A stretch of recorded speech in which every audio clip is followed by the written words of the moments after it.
Friends, hello everyone. Welcome to our channel. In this video, I will tell you and also show you how to find and delete search history on Facebook. Do not forget, dear friends, be sure to put your likes under this video. Please write your comments and also subscribe to the channel. So, let us be with you friends. Let's get down to our topic. First of all, open up the Facebook application, please. Now at the top, click on the search sign or the magnifying glass. That way you will go to search. Now click on see all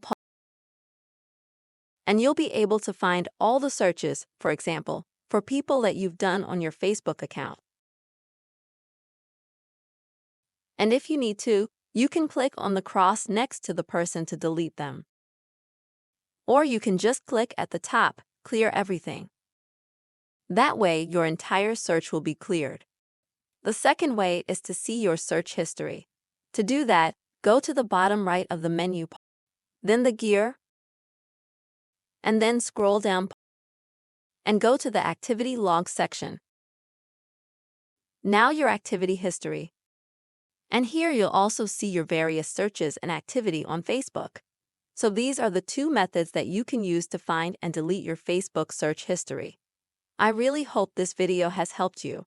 Please don't forget to subscribe to the channel and also put your likes, dear friends. See you soon.